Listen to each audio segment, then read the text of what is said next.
Market yard chairman పదవులకి collector గారు ఒక జీవోని విడుదల చేయడం జరిగింది. ఆ జీవోలో భీమవరం మార్కెట్ యార్డ్ చైర్మన్ పదవిని ఎస్టీ మహిళకి కేటాయించడం జరిగింది. కానీ మరుక్షణమే జీవో వచ్చిన మరో రోజున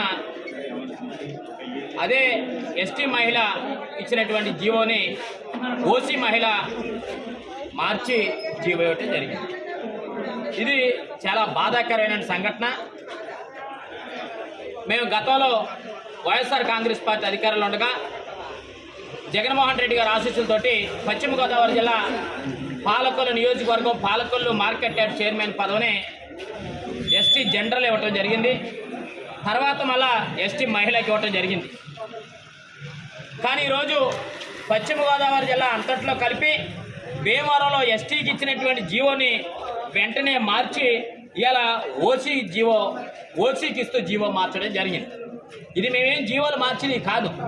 ఇవాళ కూటమి పాలనకి కూటమి ప్రభుత్వానికి ఎస్టీల పట్ల ఏమాత్రం అభిమానం ఉందో ఏమాత్రం ప్రేమ ఉందో ఈ రోజున చాలా స్పష్టంగా అర్థమవుతుందనే విషయాన్ని సందర్భంగా తెలియపరుస్తా ఉన్నా.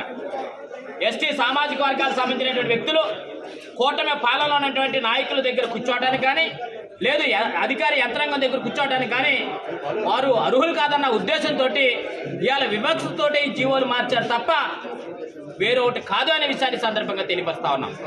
ఒకవేళ నిజంగా మీరు వాస్తవాన్ని నిరూపించుకోవాలనుకుంటే జీవోని యథావిధిగా ఎస్టీ మహిళకి ఏదైతే కేటాయించారో అది ఎస్టీ మహిళకి కేటాయించండి. ఇలా గిరిజనుల ఆత్మగౌరవాన్ని కాపాడండి. మీ ప్రభుత్వ యంత్రాంగం కరెక్ట్గా పనిచేస్తుందని చెప్పుకోండి. లేదనుకుంటే తక్షణమే మీరు చెప్పండి. మేము అగ్రవర్ణాలకి భూస్వాములకి వారు చెప్పిన మాటనే మేము చెప్తాం తప్ప భారత రాజ్యాంగాన్ని మేము ఎక్కడా పట్టించుకోం. రాజ్యాంగాన్ని మేము యాక్సెప్ట్ చేయవలసిన పని లేదు. రాజ్యాంగం ఇచ్చినటువంటి హక్కులు మేము ఎక్కడా పట్టించుకోవాల్సిన బాధ్యత లేదు. రాజ్యాంగం కల్పించినటువంటి రిజర్వేషన్ మేము ఎక్కడా పట్టించుకోవాల్సిన పని లేదు. కాబట్టి ఏంటంటే మా అధికార యంత్రాంగం ఏదైతే చెప్తా ఉందో అదే మేము చేస్తాం. ఆ విధంగానే మేము కొనసాగిస్తాం. అంతే తప్ప మాకు రాజ్యాంగాలతో పని లేదు, హక్కులతో మాకు పని లేదు అని చెప్తే చెప్పండి. మేము కూడా ఓహో ఈ 5 సంవత్సరాల పాలనలో మేము ఇలాగే ఉండాలి కావాలని మేము కూడా అనుకుంటాం. మేము కూడా డిసైడ్ అయిపోతాం. లేదా పశ్చిమ గోదావరి జిల్లా ఏదైతే భీమవరం మార్కెట్ యార్డ్ చైర్మన్ పదవిని ఎస్టీలకి మీరు ఏదైతే రిజర్వేషన్ చేశారో దాన్ని యథావిధిగా కొనసాగించకపోతే మేము త్వరలోనే న్యాయస్థానాలు ఆశ్రయించే అవకాశాలు ఉన్నాయి. న్యాయస్థానాలను ఆశ్రయిస్తాం. ఎస్టీ గిరిజనులకు సంబంధించినటువంటి ఆత్మగౌరవాన్ని కాపాడుకోవడం కోసం మేము పనిచేస్తాం అనే విషయాన్ని ఈ సందర్భంగా తెలియపరుస్తాం. అంతేకాకుండా పశ్చిమ గోదావరి జిల్లాలో ఉండబడే అన్ని